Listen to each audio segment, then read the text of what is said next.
Hello everyone, my name is Tiara Brooks, and here at School-Based Health Alliance, we would like to thank everyone for attending today's webinar titled Children's Health and Education Mapping Tool, Tell Your Story with Data. Thousands of individuals have interacted with the mapping tool through webinars, small group presentations, Capitol Hill briefings, conference workshops, views on partner organization websites, articles about the tool on websites, and through one-on-one technical assistance. But before we begin, we have a few housekeeping reminders. First, please help us with our attendance count. If you are viewing as a group, please go to the chat window in your question box and type in the name of the person registered and the total number of additional people in the room. For example, Tammy Jones +3. This will help us with our final attendance count. Also, all attendees are in listen-only mode. However, we would love to hear your questions. To ask a question at any point during the webinar, please use the question box located in your GoToWebinar control window. We will address questions following the presentation. At the end of this webinar, attendees will be asked to complete evaluation poll questions. Please let us know how we're doing. Your feedback is vital in helping us craft presentations that will meet your needs. This webinar is being recorded and will be archived on our website in 3 to 5 business days. Please also visit School-Based Health Alliance for additional archived webinars for such topics as the ones you are viewing on your screen. Thank you, everyone. I will now turn it over to our presenter for today, my colleague, Haley Love. Good afternoon, everyone. And like Tiara said, thank you so much for joining us this afternoon for this presentation about our Children's Health and Education Mapping Tool. We're thrilled that you're here. We have a lot of participants representing diverse organizations from the school-based healthcare field, but much further broadly than that. So thank you for joining us. My name's Haley Love. I'm the Director of Research and Evaluation at the School-Based Health Alliance, and presenting alongside me today is my colleague Nirmita Panchal, our Research and Evaluation Manager. So for those of you who may be less familiar with the School-Based Health Alliance and school-based health centers, the Alliance is a nonprofit organization located in Washington, D.C. that gives a voice and support to the school-based healthcare movement. We work to improve the health of children and youth by advancing and advocating for school-based healthcare. We support the more than 2,300 school-based health centers across the country, which are located in every state except North Dakota. And school-based health centers, for those of you who may be less familiar with them, are like doctor's offices inside of schools. They provide access to primary care and often behavioral health care and other services such as oral health and health education to children and adolescents where they spend much of their time in school. They serve predominantly underserved children and adolescents in both urban and rural areas of the country. So what we know is that where we live, learn, and work influences our health. Underserved children and adolescents are exposed to stressors that lead to disparities in health and education outcomes. They often live in inadequate housing, they go to underperforming schools, and their health care access is often inadequate. They arrive at school carrying burdens such as hunger, food insecurity, chronic stress, and homelessness. These health disparities related to inadequate food access, low physical activity, and teen pregnancy impact student achievement. They lead to poor attendance and dropout, and depression, substance use, and obesity. So now we want to talk about data. How we use data, to tell stronger stories to help advocate for these children who need access to better health care and education resources. So the Alliance wanted to create a resource that could help diverse stakeholders to understand where there are concentrations of health and education disparities across the U.S. and use data to support the process of identifying where additional resources are needed. So over about a 2-year period, we created the Children's Health and Education Mapping Tool. The tool is an online interactive tool that was developed in partnership with Health Landscape that utilizes GIS technology to allow users to identify where disparities in child health, education, and socioeconomic status exist. It uses data that are traditionally reported in separate silos. So you may find that education data is in the education sector. Health data is in a separate space where you look for information. Socioeconomic data is in a completely different space. What we wanted to do is put all that data in one location and allow users to search, map, download, and compare that data to national averages. And finally, users can utilize the data to drive decision-making related to improving child health and education outcomes. So what can you do with the Children's Health and Education Mapping Tool? We've mapped out 7 key functions that diverse audiences can use to support their efforts to address child health and education disparities. And I'm going to go through them just now. So the first is assessment. The tool can be used to assess how a community compares to surrounding areas on health outcomes, access to care, demographics, education, and socioeconomic status. So let's say you were asking a question like, which counties in my state are underperforming compared to the national average across indicators such as the percent uninsured and high school graduation rate? Second, you can use the tool to identify areas with good access to health services, as well as shortage areas to target with additional services. To that end, you can explore facility-level data, such as public school locations, school-based health centers or hospitals, federally qualified health centers and lookalikes, medically underserved areas and populations, and health professional shortage areas, addressing questions like which counties have the highest level of need in my area, and where are there places that could serve as partners to working together in addressing these challenges. So the third function is planning. You can use a tool to target identified areas of need with additional health and social services.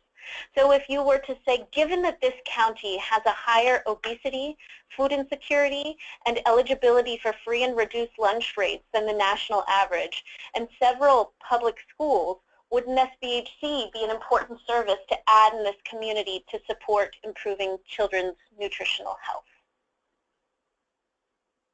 The next function is examination. You can use the tool to map public school and SBHC locations, filter the locations based on key characteristics, hover over schools or school-based health centers to view characteristics such as school population size, grade levels served, staffing profiles of school-based health centers, and hours of operation. To address a question like which schools that serve adolescents and receive title funding might be the best location for a school-based health center. Next, you can use the tool to collaborate with local organizations to coordinate care and services. You can identify communities with strong population health outcomes and services and form relationships to learn what works. So you can say, where are there other service providers in my community, and how can I connect with them to share ideas and discuss challenges? Next, you can use the tool to raise awareness. You can print the maps created during the assessment, identification, planning, or collaboration process and take them to key stakeholders. answering questions like, how can I use the data displayed in the tool to create a visually persuasive document to demonstrate the need in my community? And finally, you can use the tool to support in your fundraising efforts. Data from a variety of sources are combined in the tool to provide easy access to create maps or provide analysis supporting grant applications. You can export and print a map or create data tables for reports to funders or grant applications. Really helping you answer questions like, how can I use maps and data to show funders the need for my proposed services or project.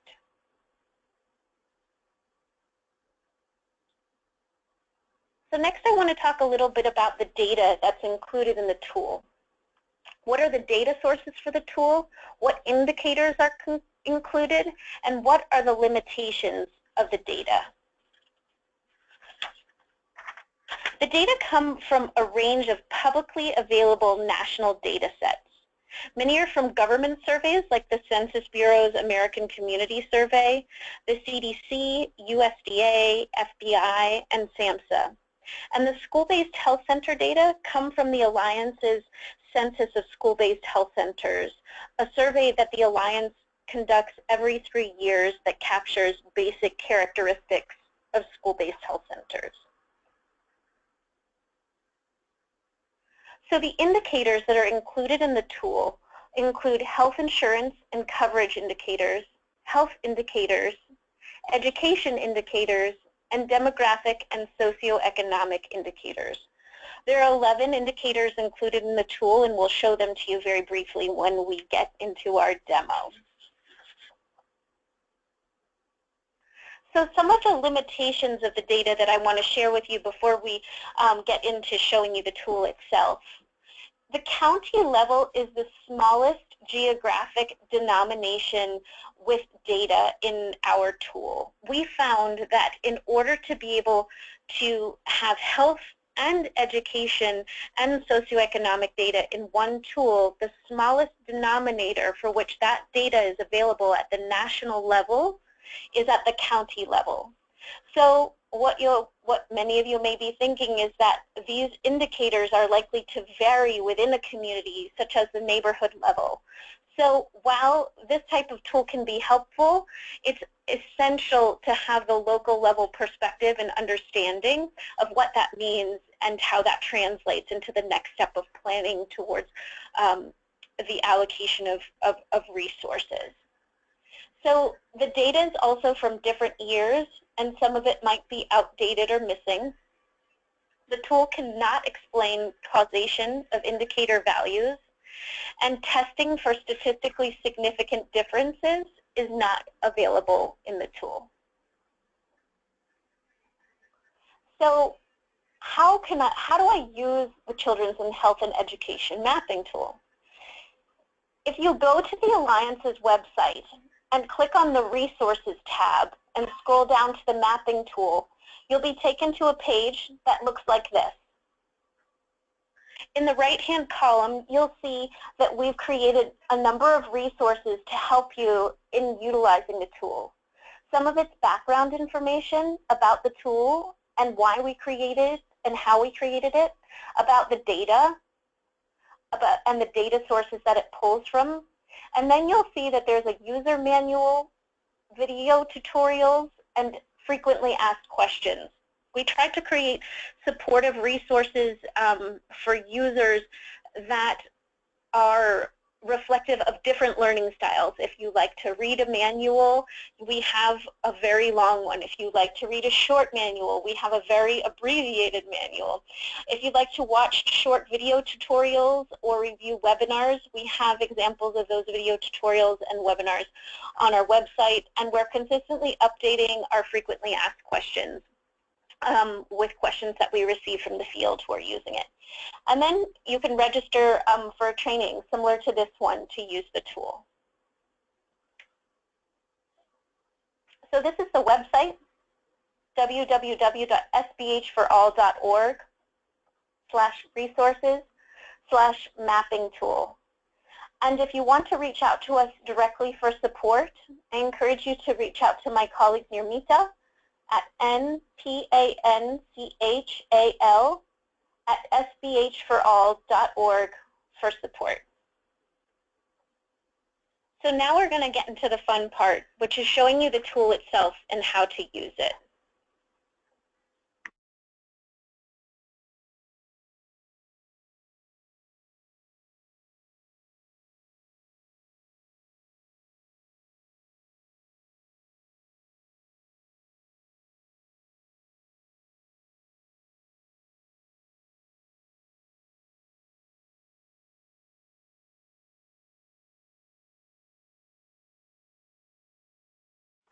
Great.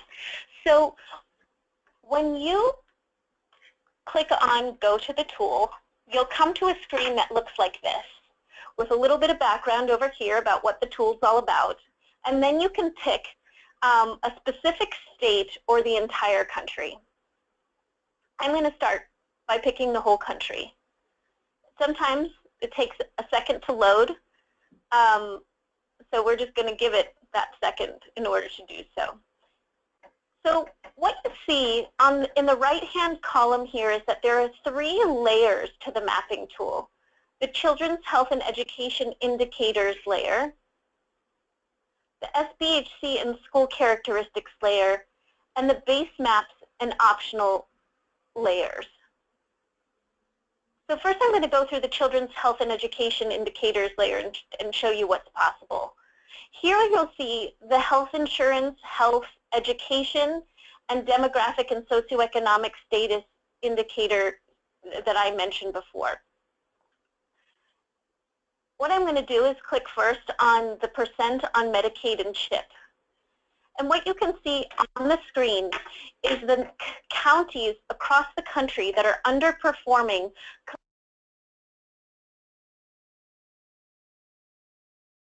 national average.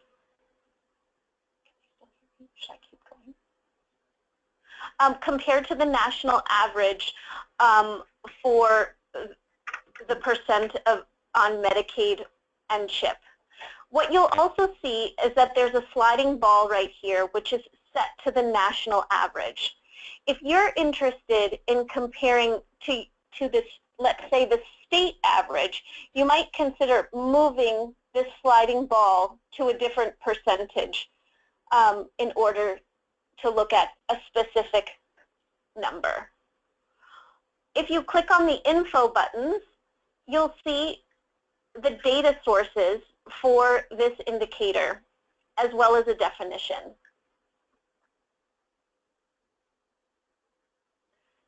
And then finally, if you look to the lower left-hand corner of the screen, you'll see the legend, where you can see which indicators you've selected. This will become more important as we add multiple indicators to the tool, but this is where the legend is located. The second layer, as I mentioned, is the public school and school-based health center characteristics layer. So if I want to put the locations of all of the school-based health centers on the map, I click just right there, and I can filter by numerous different characteristics. So if I want to see only those school-based health centers sponsored by federally qualified health centers, I can click there.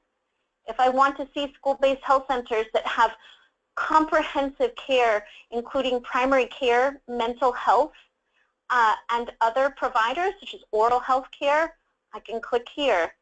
As you can see, fewer school-based health centers are on the screen. You can sort by hours of operation, population served, whether adolescents are served, as well as grade levels served, and several other characteristics. Finally is the base maps and optional layers layer.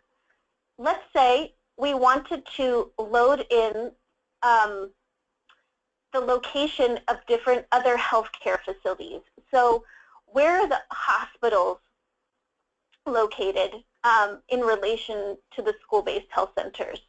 What you'll notice also when you're looking at the country at the national level like this, the map gets rather complicated very quickly. It's easier to look at these, and we'll do so very shortly at the state and the more specific level. You can isolate those counties that have a school-based health center, as well as see the counties that don't have a school-based health center. So I'm going to reset the data to start from the beginning now, and we're going to talk through two different scenarios about how you might consider using the tool. I think it's most powerful to use the tool when you're thinking about it being used in a real-life scenario. So we thought through various different cases of how we could demonstrate the tool to you, and elected to show you in the first scenario how the tool can be used to better understand a complex public health challenge like teen pregnancy and high school dropout.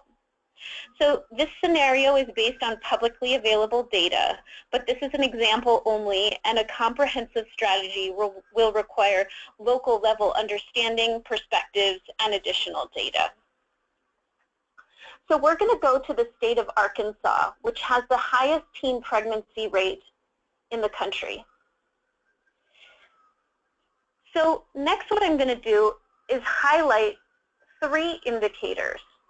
I'm going to look at the counties where the teen birth rate,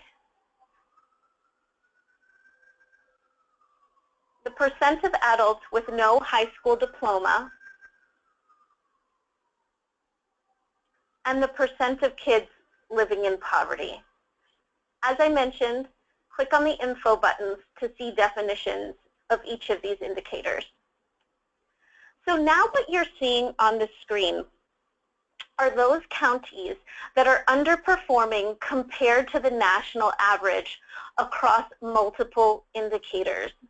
The counties in the darkest gradation of the color blue are the counties that are underperforming across all three indicators compared to the national average.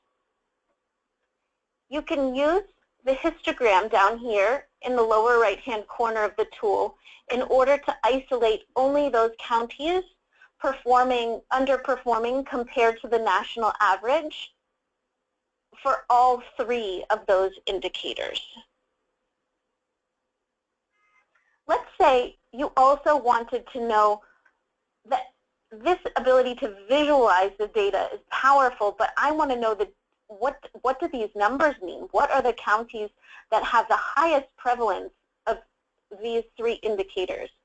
If you go to the right-hand corner of the screen, the upper left-hand corner of the screen and click on data, you can go to a data table that shares data by county for those indicators.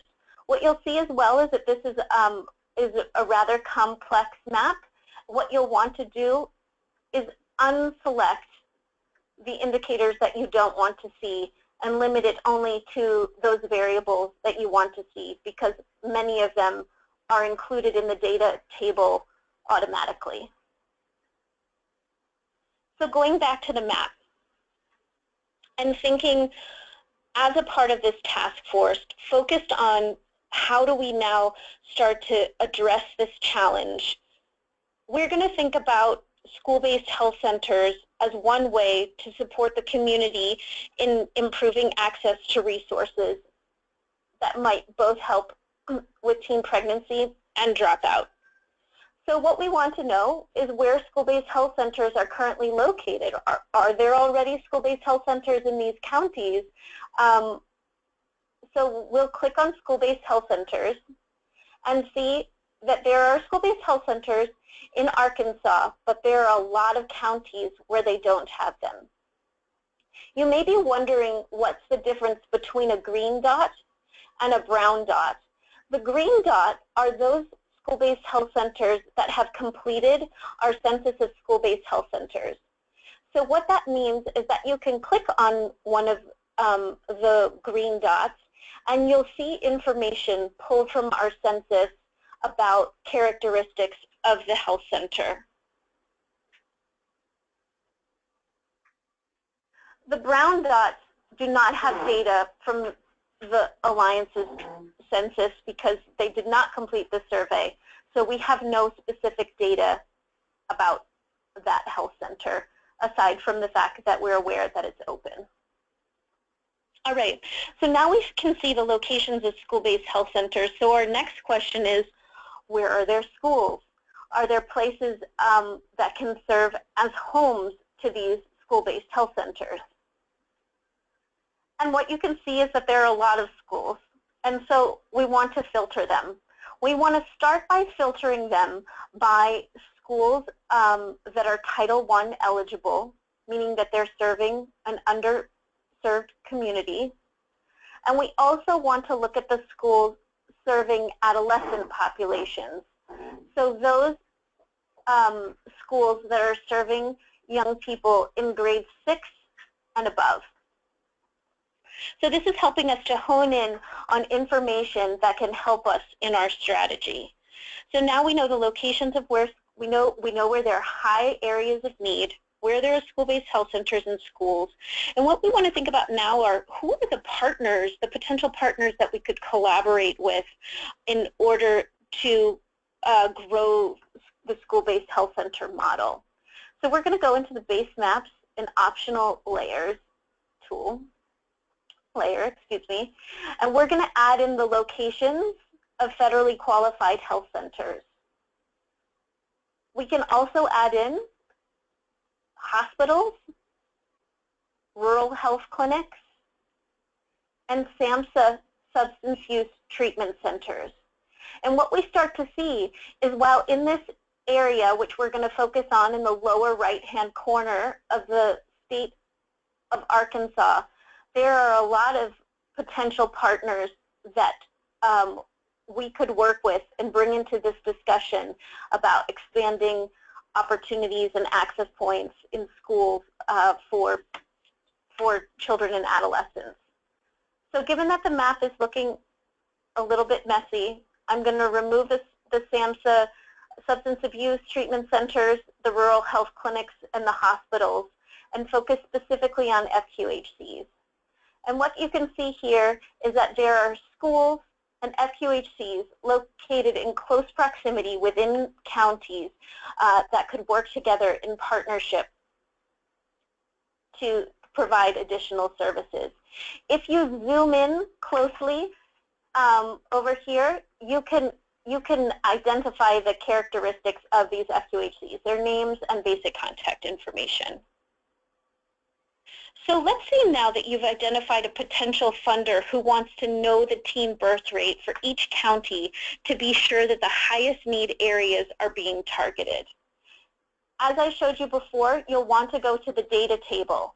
And in order to get to the data table, right now you'll see that it's gray, you'll need to be clicked into the Children's Health and Education Indicators layer, and you can click on that data table.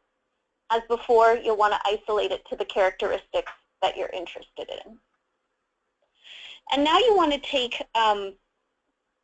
this map to get the support of key state and local policymakers for new school-based health centers. So what you can do first is click on Draw and outline that area where you want to target as your focus area for new school-based health centers. You can draw on the map, you can clear it, and you can print the map as well. And it will have all of those characteristics included in it that I just described. So I'm going to turn it over to my colleague Nirmita now, and she's going to lead us through a second scenario.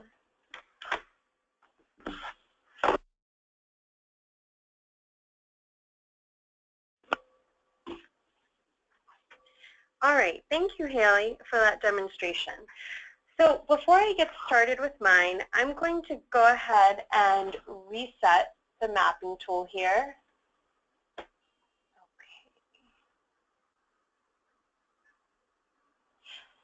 So now we are able to move on to the state of South Carolina. So I'll go ahead here and select South Carolina. Okay, so let's begin by imagining that we are a team of researchers that advocate for community-based health centers, which are known to promote nutrition and healthy living. And now we have a new exciting task, and that is to identify a major health issue among children in our community and subsequently determine the greatest areas of need within the state and then provide some helpful recommendations. So our preliminary research shows that South Carolina has one of the highest childhood obesity rates. In fact, they are second in the nation for obesity rates among children ages 10 to 17 years old. So to get a better understanding of this, let's go ahead and look at 4 key indicators using the mapping tool. So we'll begin by selecting the adult population percent obese, the total population percent food insecure, and the percent on free lunch, and the percent of kids in poverty. And if we come down here and hover over this bar, we will see the intersection of all 4 indicators. And this shows the counties that are underperforming compared to the national average across all of our selected indicators. So these are areas where there are a lot of great opportunities to improve access to food and to also increase education on healthy living. So based on these findings, and with our knowledge that there are a lot of great outcomes from community-based health centers, we decide to explore expanding this type of care to the school level. This is also known as school-based health centers, or SBHCs. And according to recent research, there are 2 important findings on SBHCs. Number 1, the number of students exposed to healthy eating programs increases through these centers, and number 2, compared to adolescents that are not in SBHCs, those who are enrolled are eating healthier and they are more physically active. So now that we know we want to focus on establishing SBHCs, let's first determine, are there any SBHCs in the state and where can we find them? So we can go over here on the tool and select school-based health centers, shown here in green and brown. And we can also take this a step further using a different functionality of the tool and select the counties that have SBHCs. So as you can see here, most of the counties with the greatest need, for example here and here, do not have any SBHCs. So this brings us to our next question. If these students in these areas are not receiving health care through SBHCs, do they have access to other means of personal health services? In order to determine this, we can look again at the tool to see where there are counties that are medically underserved. And this is defined as areas where residents have a shortage of personal health services. So here we can select on MUA/P, and as you can see, there are many counties that are medically underserved. So given what we see here on the map, the next step is to identify where public schools are located. This way, we can determine where to establish SBHCs that will reach a lot of children.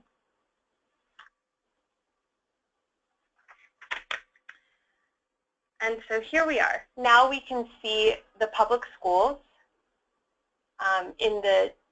across South Carolina. And so our final step, and in order to provide more specific recommendations, we can use the drawing tool here to outline some key areas to suggest for establishing new school-based health centers. And we can change the color to make it stand out more, as I just showed you. And so here are a few areas.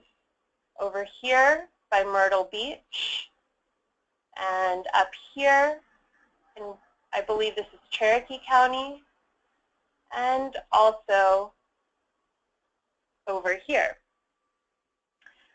So using the data-driven conclusions we have here, we can now advocate for funding and implementation in these specific areas. We can also determine what other states with high obesity rates and the presence of SBHCs seen through the tool are doing to incorporate healthy eating and lifestyle choices into their programs.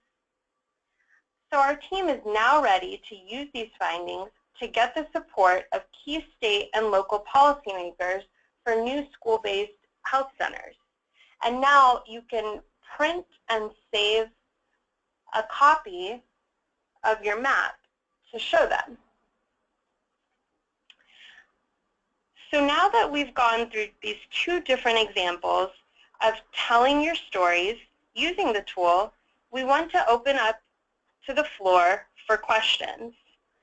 For example, if you have any specific questions about using the tool in your own context, or any questions about the different functionalities. So if you can go ahead and type your questions into the chat box, we'll start addressing them.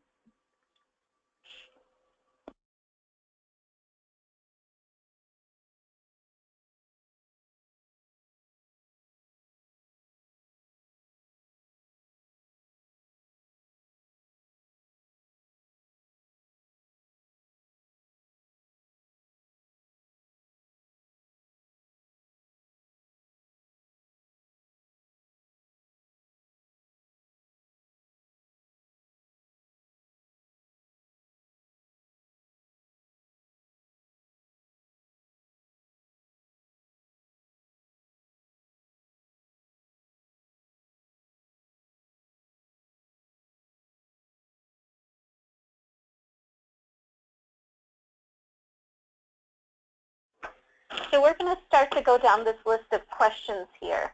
The first one is, how do you narrow it down to county? So let me, hold on one second. I'm going to reset the tool.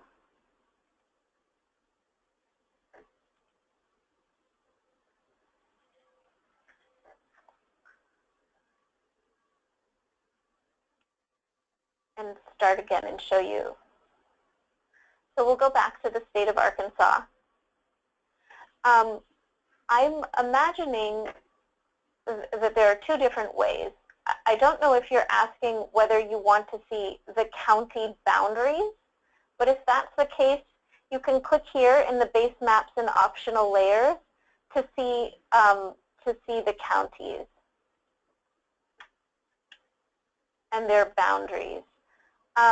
When you go into the data table, the data will be organized and reported by county. You can zoom in close to see smaller geographic areas. But when you use the tool, it's the tool's denominator that is the county level. So what you're looking at when you see the data, when you select an indicator, are data that is reported at the county level. So here you'll see that these are the counties that are underperforming compared to the national average for the percent uninsured.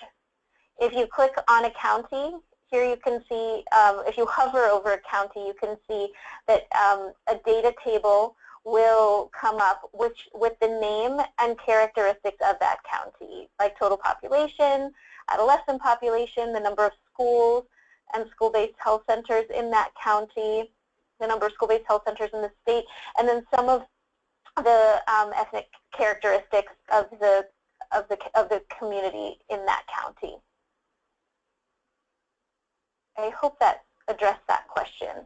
All right, so the next one is, can you look at data smaller than the county level? So the tool, as I mentioned in the very beginning, in sort of the overview of the webinar, the smallest geographic denomination of data available at the national level is at the county level.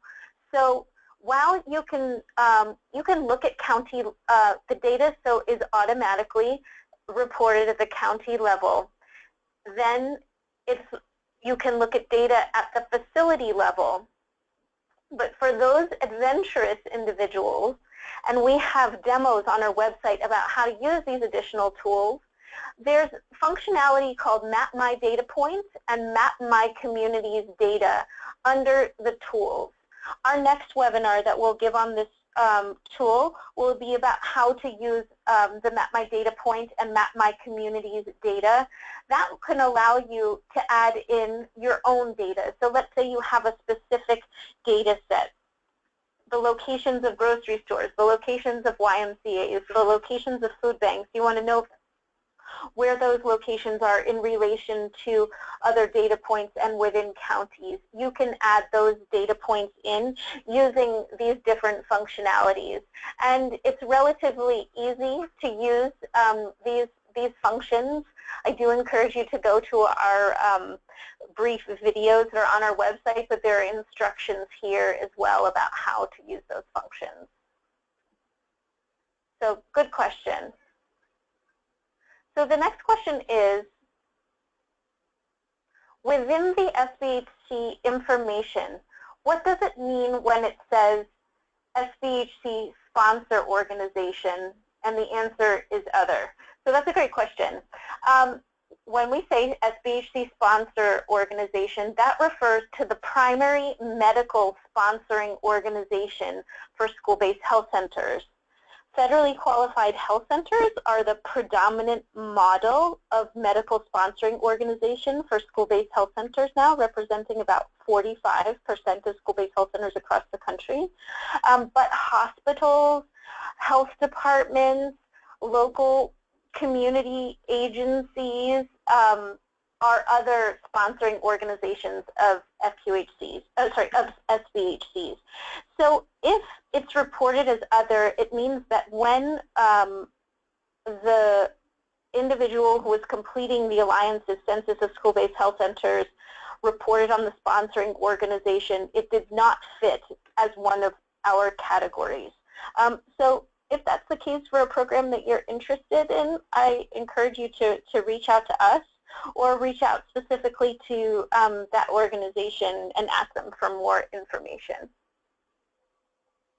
So the next question is, are there any culturally appropriate organizations in the database for culture communities and families to use in advocating for funding for culturally appropriate approaches? It is not a one-size-fits-all. That's a great question. Thank you for that question. So I think what we often say about this tool and sort of try to express in the original limitations of the tool is that this is just meant to be an additional resource to help stakeholders when they're trying to build comprehensive strategies to address complex challenges in communities. That this is only one part and one component that could be useful, but really you need that local cultural understanding and awareness of the communities and what they need and what they may be responsive to, and et cetera, et cetera. So as it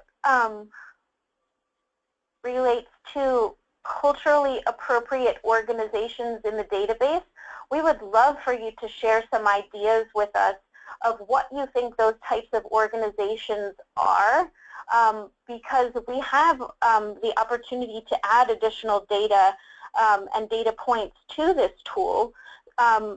So we're really, really open to your ideas. So please share.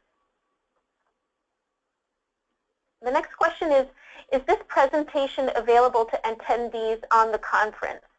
So yes, this presentation is being recorded, and it will be available on our website within 3 to 5 business days. You can download both the Prezi, which will be in a PDF file, and you can also view the audio recording on our website. So the next question is there a way to display the data labels, i.e. the name of FQHC or hospitals on the actual map? So yes, there is. The challenge with, in the demos, we were trying to show you how you can use the tool for data visualization at the state level and see that comparative component of it. But because of that, we really weren't zooming in at the local level. So let's go back into the base maps and optional layers. Click on FQHCs, and then we're going to zoom in.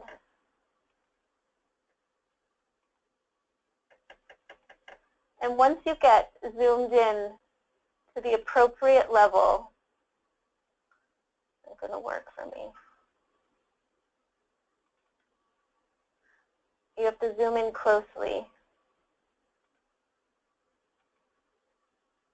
You can see the name of the health center. So there you'll see the Alzheimer, forgive me if I'm pronouncing that incorrectly, clinic. Or if you go out a bit further, the challenge is having lots of data and also needing data at the local level. So again, here, if you zoom in, you'll see that the name of this FQHC is AR Care 18. So yes, you can see the names of the hospitals and FQHCs if you zoom in. So the next question is, do you only show public schools? I don't see charter schools on here. The data that we are using for the school-based, for this tool is pulling from the National Center for Education Statistics data set of all of the public schools in the country. I believe it was my, I believe that it includes charter schools, but perhaps we can do a little bit more research and follow up with you on that question.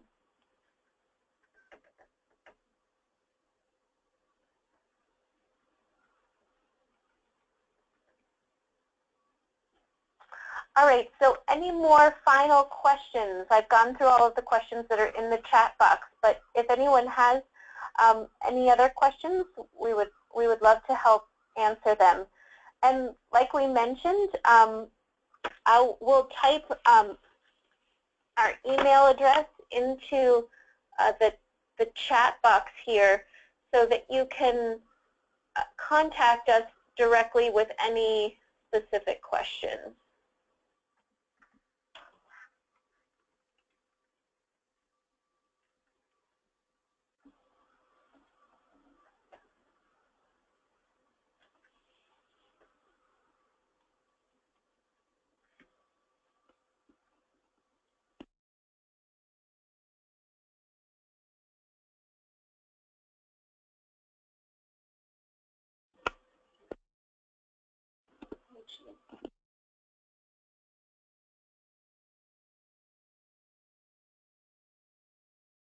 Question I see here is, who specifically is your software targeted for? Is it school-based health center providers?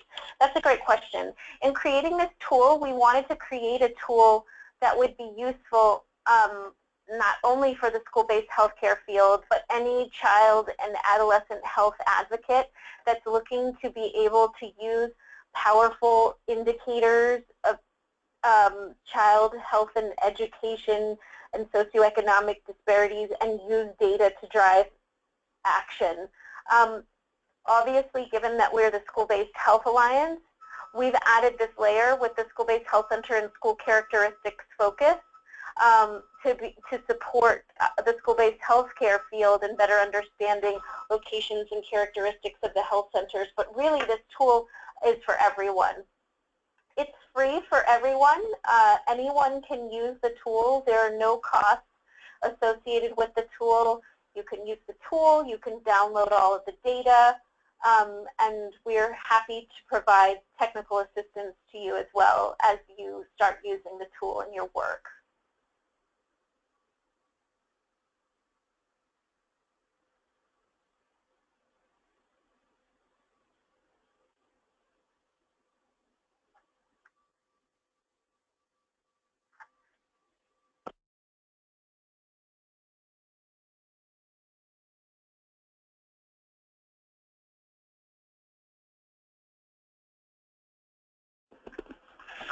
All right. Well, if there are no other questions, me and my colleagues here just want to say thank you again for joining this webinar this afternoon.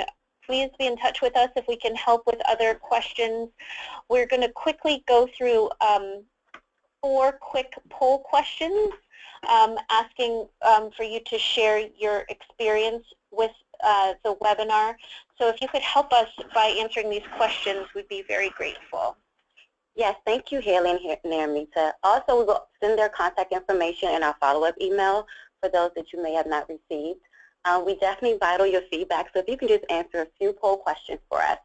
And our first question is, does this presentation meet your needs? If you can please take a few moments to answer the question. Thank you.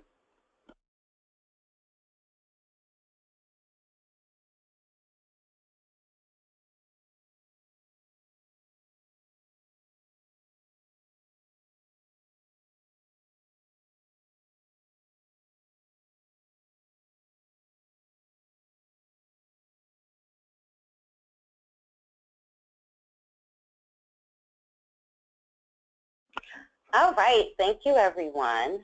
Our next question is, how well did the presentation meet the stated objectives? If you can please take a few moments to answer the question. Thank you.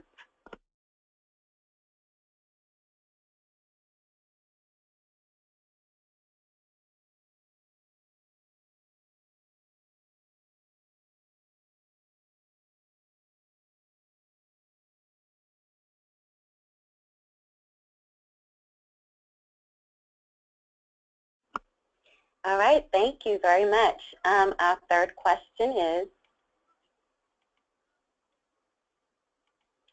how likely are you to apply information from this presentation in your organization?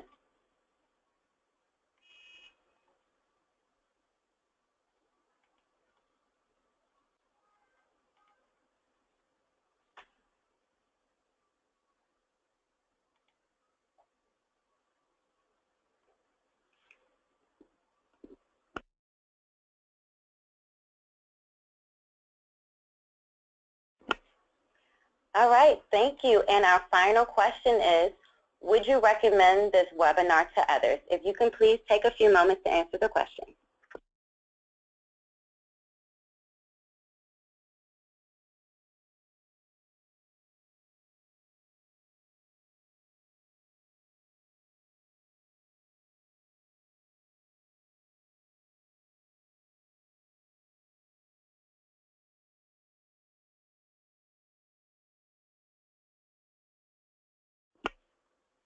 Perfect. Thank you so much, everyone, for attending today's webinar.